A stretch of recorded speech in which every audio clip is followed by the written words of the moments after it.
Let us jump right into and discuss two variable equations, and these are linear equations. So, what does that mean? Essentially, a linear equation has two variables as one. Other types of equations like quadratics can have two, but linear equations are what we are looking at as part of the Heart of Algebra curriculum. So, they have two variables, right? You got x and you got y. That's typically what they're going to use. It really doesn't matter. It could be a and b. It could be q and p. It is immaterial, but x and y are generally what are traditionally used. So, okay, let's keep this paper straight. Basically, these linear equations, you take an x value in and you get a y value out. So the way it's always illustrated is you have x, you put this into a function, which is called f of x, a function of x, and you get a y. Now, functions are a type of equation. They're a type of relation. Basically, it's what you're going to be looking at, but essentially for every x, there is exactly one y. So for the if x equals 1, right? If you have this list, if x equals 1, your y is always going to be unique. So this could be 1, but you cannot have it be 2, 3, or 4. Now, you can have x be 2 and this also be 1, right? But every x gets a unique y from a function. Now, what do these values mean? They work best if you discuss them on a graph. So let's draw that. Choose something fancy, okay? So graph is going to look like this. In the single variable one, we had a number line. A graph is similar to a number line, but it's two axes. This is the x-axis here. Label x. This is the y-axis here. You're going to label that y.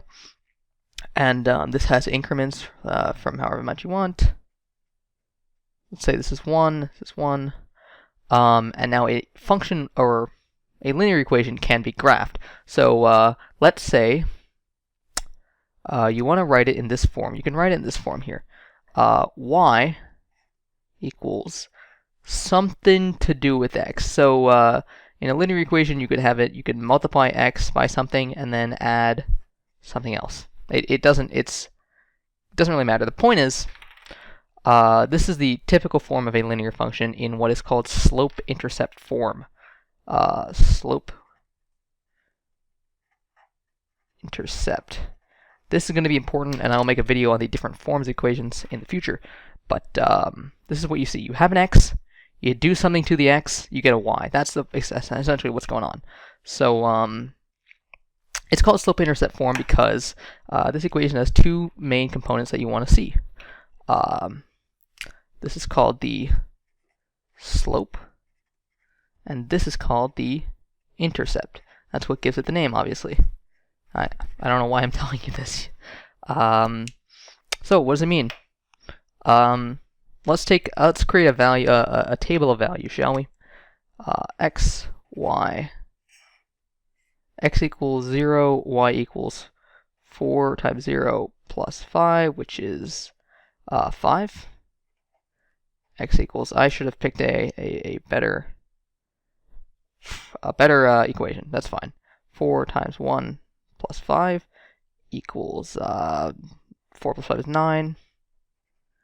And then let's say we do -1, right? 4 times -1 plus 5 equals 1. This will give us our basics. Let's look at this here, okay? And let's graph. So you have 0 on the x-axis, right? So 0 here going this way, and 5 here. 1, 2, 3, 4, 1, 2, 3, 4, 5, right? And then you have -1 and up 1 that way, and we know that's going to be up at like 9 somewhere here. Whatever. Point is, here. Okay. This will give you a graph of the line.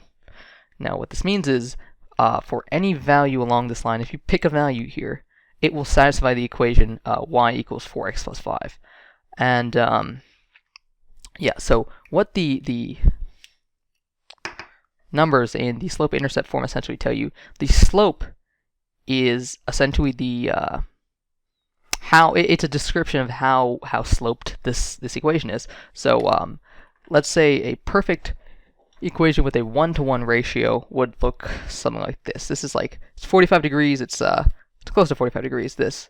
That's a slope of 1. If the slope is less than 1, right, it looks a little more like this. Much slower incline, less than 45 degrees. And if it's greater than 1, it looks like this. Except it's straight, because then you actually are supposed to graph straight lines, fun fact, not curve them like an idiot. Anyway, the slope is essentially the number of y values that you go across for every one x value. So if you increase the x by 1, you increase the y by 4, that's your slope. The slope is 4. The intercept is the y-intercept. It is where this graph touches the y-axis, because it touches the y-axis when x equals 0. When x equals 0, the value is 5. There you go.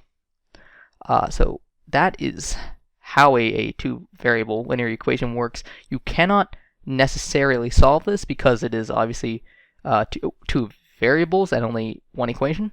You can solve it with two variables and two equations, but we'll get to that at another point. I hope this was helpful.